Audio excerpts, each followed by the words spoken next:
And this is where most coaches I've seen lose it. Yelling, demanding, trying to force clarity. I don't. I stand, I wait, and I trust. And the first thing they say, hey man, thanks for being patient. Thanks for staying calm. No suspensions and good luck in the finals. Welcome to Paper Napkin Wisdom, where we share pearls of wisdom shared by some of the world's top entrepreneurs, leaders, and difference makers. Here's your host, Govind Jayaraman. Hi, I'm Govind Jayaraman, and this is Paper Napkin Wisdom, episode 356 and the 33rd Edge of the Napkin episode. So, have you ever noticed how sometimes the moments that matter most don't announce themselves particularly loudly at all? They just build quietly. A little shift in energy, a tightening in the room, a sense that something important is about to unfold. And maybe you felt that before. In a game, in a meeting, in a conversation that could go either way. So the stakes are high, and yet what determines the outcome isn't always what's happening on the surface. It's something deeper, something internal. Because in those moments, it's not always about what you know, it's about who you are. And when everything about you and around you starts to move. And when you begin to see it that way, you might start to notice that the real edge, the one that changes everything, isn't found in more effort or more noise, but in something far more subtle. Something that once you see it, you can't unsee. So as you listen to this episode, just allow yourself to reflect on where this might already be showing up in your life and where perhaps a small shift could create a very different result. Let's dive in. It gets loud before anything actually happens. Not on the ice, as much as on the bench. The sticks are tapping, the voices rise, and breathing shortens. Nothing has gone wrong yet, but you can feel it. You can feel something's about to give. And in that moment, before the first mistake, before the first bad call, before the first goal, the game is already being decided. Not out there on the ice, but in here. So what actually wins under pressure? Is it skill? Is it strategy? Is it experience? Or is it something quieter? Something less visible? Something most people never train? Because I've been sitting on that bench, well, actually standing on that bench for years now, coaching young men, boys initially, and now men who quite honestly are better hockey players than I've been. Faster, more skilled, more capable.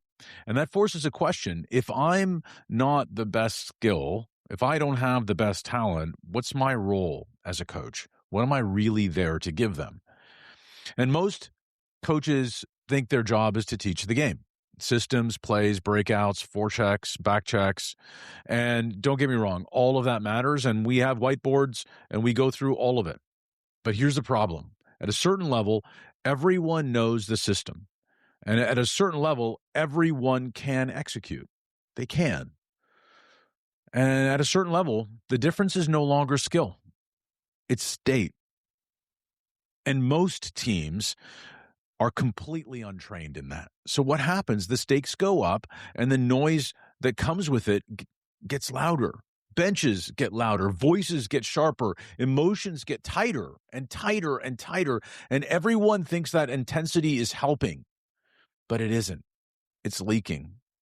It's spilling over into the game, pulling players out of themselves and away from their skills and into, that wasn't right, that wasn't for me, that didn't work.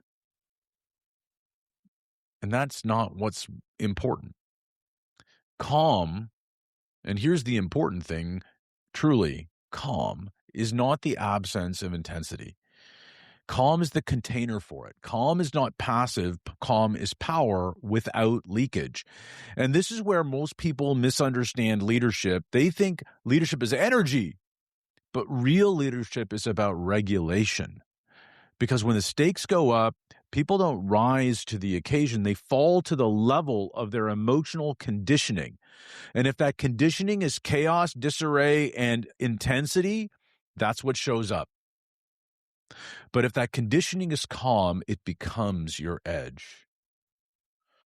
So I've been coaching my son and his teammates for years. And over time, something has become very clear to me. I'm not there to make them better hockey players. They already are excellent hockey players. I'm there to help them become better men, leaders, teammates, people who can handle pressure without losing themselves. And I've tried a lot of things over the years, different ways to connect, different ways to teach. But the reality is, in a season, in a game, in a practice, there's never enough time. Practices are shorter than I'd like them to be, and games are intense. You don't always get those one-on-one moments that you wish you had. So it's been my job to try to create them. And earlier this year, we did something different around a team building event. We handed every player a sheet. And on that sheet, they had to do two things. They had to give gratitude to players, and they had to receive it. They would have to write something meaningful about another player, something that they appreciated on the ice, in the game, and away from the game. And they would pass that sheet, and someone else would write, and somebody else, until every player had filled out how they were seen, not by coaches, but by each other. Then we brought it to life. But one by one, they handed those sheets back, and they said it out loud. I'm grateful to you because... And you could see it. Shoulders drop, eyes lift, hearts lift. Something shifted in the room. We took that energy and we carried it onto a bus where we were going to an Ottawa Senators game. And on that bus, we reflected, what did you hear about yourself? What surprised you? What stuck? And one by one, you could see them light up. Just light up in the bus. Not because of the game that we were going to watch, but because of the team that they were becoming. And then they shared something about me. And this is where it got really interesting for me. They didn't talk about systems. They didn't talk about strategy. They talked about calm. They said, I like how you're always calm. It doesn't matter what's happening. You're the same. You listen. You give everyone a voice. That's what they took away from my presence. Not the plays, but the presence. And then last night, it happened. The semifinals. And in our system, in our league, it's one game, winner takes all. The kind of game where anything can happen. The kind of game where last year, though we were heavily favored, we lost to the very same team that we played last night. Last year, it was a game we dominated, but we couldn't close. And that sits with you. When you lose something that could have been and should have been won, it sticks around. So it stuck with us for a year. And now we're back. The same opponent, the same stakes, in a totally different moment. We take the ice and I could feel it immediately. The tension is high. It's real. Not just in the game, but on the bench. We're up by one at the end of the first period, and that's not safe. It's tight. It's not comfortable. It's a pressure cooker. And as the game goes on, we slowly start to pull away. But something else starts to rise. The other team gets rough. They start targeting our players. Normal in one sense. We have the puck, they don't. But perception shifts. It starts to feel personal. And our bench starts to react. Voices get louder. Comments cross lines, and energy starts to tilt and leak. And this is the moment, not when we're winning, not when we're losing, but right here when things could go sideways. So I step in, not loudly or aggressively, calmly. We don't do that here. That's it. We stay calm. I say it to the players. I say it to the bench staff, because culture is not what you say when it's easy. It's what you reinforce when it's hard. And here's the breaking point. The end of the game, they have nothing to lose. The game is well in order. So they escalate, they attack. And I don't mean metaphorically, I mean physically. Punches and chaos. And in our league, fighting means expulsion and automatic suspension. And my players, these young men, do something remarkable because they know the stakes. They don't fight back.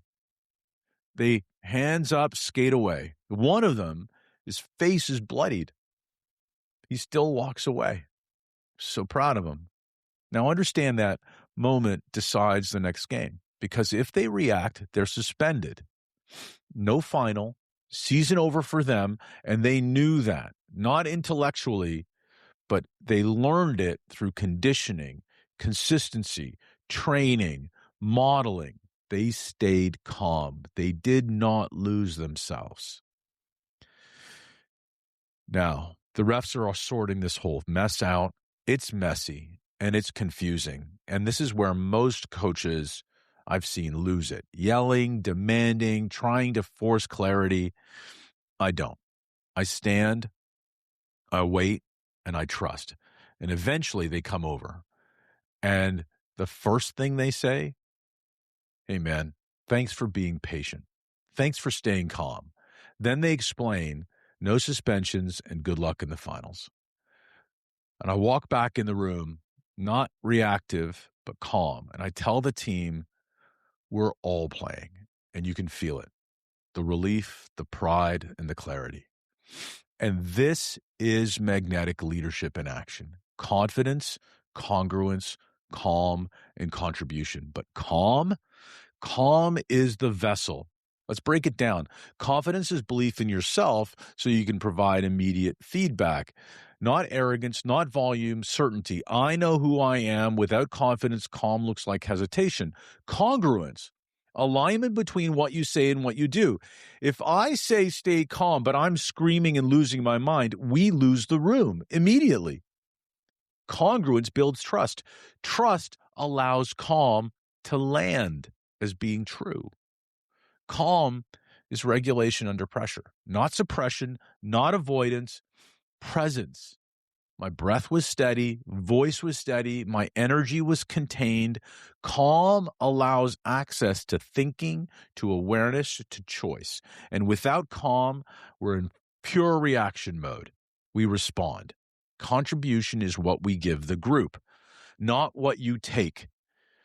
So calm multiplies contribution because it creates space for others to show up, to think, to lead, and to act. I haven't always been this way, though. There were seasons where I thought intensity was leadership, where I thought louder meant clearer, where I thought urgency meant effectiveness, and I can see it now. I can see those moments where I was least effective. I was loudest. I was angry because I was leaking energy all over it. I was leaking emotion. I was leaking fear. I was leaking control, and everyone felt it. My team, my hockey teams, my business teams as an entrepreneur, my customers, my clients, they didn't feel it in just what I said. They felt it in what I carried. Calm didn't come naturally. It came intentionally for me through practice, through deciding that's not who I want to be on the bench. So here's the thing about the pillars. They're always pointing inward because they all feed calm, because calm feeds everything else. And outside, noise, pressure, and chaos, the idea is simple. The closer you are to your center, the more powerful you are. So let's just go over this a little bit. Calm is a trained state. It's not a personality trait. Think about before your next high pressure moment, decide in advance how you're going to show up and name it. I will be calm. Rehearse it. Your team of people that work with you in real life, your team of people that you coach, excuse me, all of these people feel your state more than your strategy. So in your next meeting, in your next game, pay attention to your tone, your pace, and your body language. Adjust those before adjusting your content. Congruence builds the container for calm. Identify one behavior where your actions don't match your message and close that gap immediately. Own it. You're in control. Close the gap. Calm creates access to better decisions. When the tension rises, pause for a beat, for a breath before speaking. Think. One breath can change everything. Leadership is regulation before direction. So, in any chaotic moment, ask yourself, what state am I bringing into this? Fix that first, then lead. So, the game, a hockey game or another game, it's not won in those loud moments. It's won in the quiet ones, the ones where you choose who you are going to be when it would be easier to be someone else. Calm doesn't remove the pressure. It transforms it into clarity, into choice, and most importantly, into power. So I'll invite you to think about what calm looks like for you under pressure and make it a great day.